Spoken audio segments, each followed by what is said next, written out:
Hey, what's up guys? It's your favorite contractor here. How to cut a brand new door slab. It's pretty important and recommended that you have the old door. And now I'm going to show you the process. Here we go.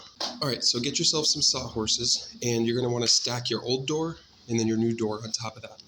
And then verify that the top is the top of the door and the bottom's the bottom.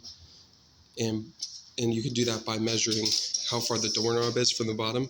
So right here it's 35. And right here it is more than 35. So doorknobs are always, they should be mounted lower rather than higher. So I know that this is the bottom of this door. And then for this new slab, I know this is the bottom because the thicker rail at the bottom there. All right, so we got the old door and then the new door stacked on top of it. And now you need to line them up very nicely. So get those corners and sides all lined up perfectly, and then we'll move to the next step.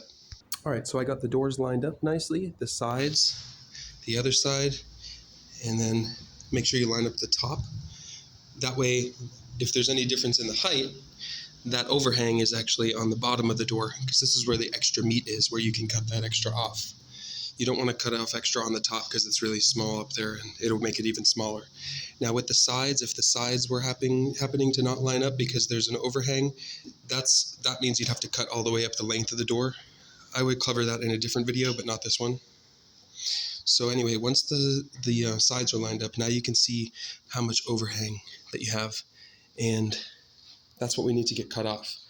So grab yourself a pencil and just go ahead and mark that overhang, and now you know how much you need to cut off.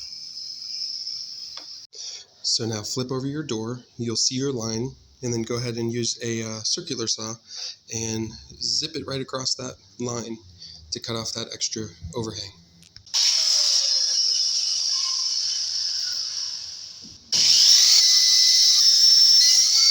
Little word of advice, if you cut off too much off of the bottom, it will become hollow. Okay, actually, here's a good example. I forgot that this door, the original one, was too long and it dragged on the carpet, so I cut a little extra off, and now that has officially brought me to that hollow point. So I used the literal piece that I cut off, and you can put it right back in if you get it to the right size. You do have to remove kind of the shell of the door that's sticking to it still, and then cut it to the right width.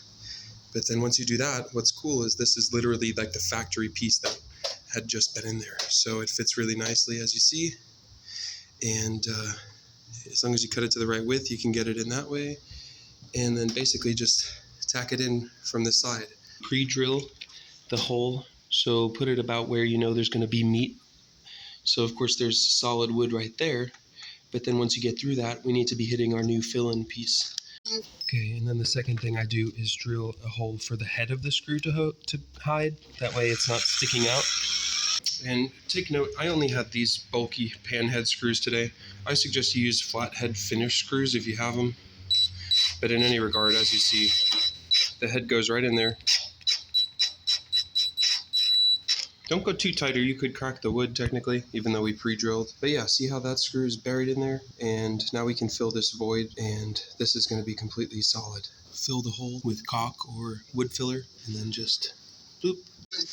All right, next step, once again, line up the sides, and very importantly, line up the top, especially if your bottom is now a different height. Mine's a different height because I cut it even shorter than the original door, like I said, so it doesn't drag on the ground anymore. Carpet specifically that they had installed. And then take a square and draw a perfect line from where this line used to be up to that new line, okay? Just like that, like I did with my nail there. Do that on both sides of your hinges. Now on the door strike side, rather than lining up your line with the edge, line it up with the screw hole. And I'll show you why when we get to that step. But in other words, with your square, I only have a level today, get that center of that screw hole right to mark that center of the other screw hole. All right, I got all my lines marked. So there's those two screw holes marked. And then here are my hinges marked. Try to be as perfect as possible because it's really important if you want it to line up with your old door jamb hinges. Now here's the secret sauce. This Ryobi door kit lets you do a 3-step process. And I'm sure other manufacturers sell it, but I love this one. I've been using it for years. So step number one, you use this along with a router, which is a power tool. You use this to do your hinges. So as you see, I got it set to my specific hinge. Step two is to bore your hole for the doorknob, cross bore and then latch bore. Final step is the strike plate. You want to route that in as well. So it's a 3-step process. First step, we're going to do the hinges with those marks that I made. So check it out. So I drew a little curved line so I know which way the hinge was supposed to go, and then you can actually set this in multiple different ways with this adapter and those little corners. You can change them to square corners if that's the type of hinges you have. But anyway, this is my setup for my door. So what you want to do is get it right over those lines that you drew and try to center it perfectly. So see how that line is right there and that line's over there?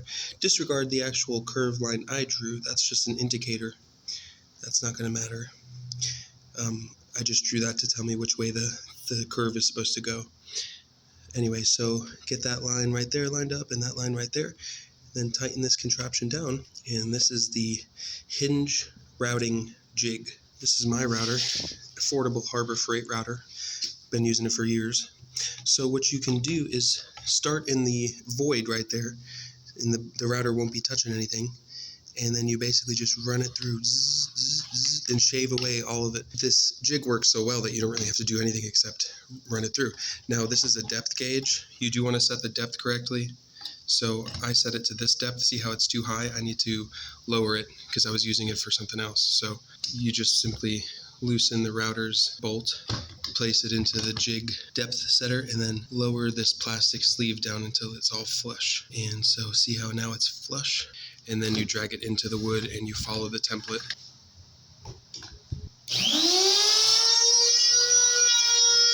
So just keep going until you've carved out the whole area. Got the hinges cut out perfectly. They're all perfectly flush, perfectly sized, perfectly spaced. You want to pre-drill these holes. You can use a normal drill bit. However, I have a self-centering drill bit, which looks like this, and it's a spring-loaded tip that spring loads and pushes right down into the center of these holes. That way your hinge holes end up nice and perfectly centered. Hinge holes drilled with the self-centering drill bit, which ensures that they end up right in the center. So the knob hole is a 2-part process.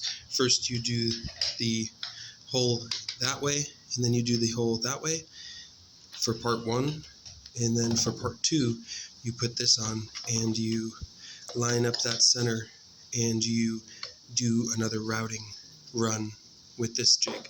It's exactly the same as the hinge router jig, it's just for the strike plate.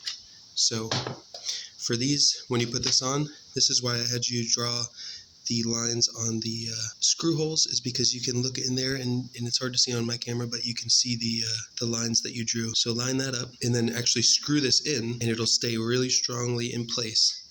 And then you're going to use a appropriately sized hole saw, 2 1/8 for this jig. Hole saw right through the entire slab. Sometimes you have to go from both sides, so do side number 1. Make sure that the drill bit punctures all the way so that it comes through, and then continue from the second side. And then use a 1-inch hole saw and go from that way. So I'm going to do that next. So take your hole saw, center it right into that hole. You can also hold that green piece nice and strong with your other hand and just keep on drilling. Nice and slow, keep it nice and straight, and try to make a nice clean hole. Alright, I made it through nice and cleanly. That's what it looks like. There's the hole. Perfect. Now you just go from the top with a 1-inch hole saw. Same exact process, just go nice and slow and steady and straight, and it'll end up connecting and punching right through that one. Alright, final step is to router out the strike plate hole. So just get this on here in the general right spot and then use this locator to put it in, and it'll only fall in when you actually have it lined up properly. So there we go. Now it's lined up perfectly, so tighten it, and then once again set your depth accordingly to which thickness of your door, and then put the router starting in the middle so you can turn it on, and then just route all around the rectangle. Alright, this is what it looks like when you take it off. And by the way, it's worth noting routers are very dangerous. Make sure you are very, very, very careful and research how to use one before you try to use one. But anyway, there we go. That's actually the latch hole. So there we go. Alright, so just a quick recap. We lined up our doors.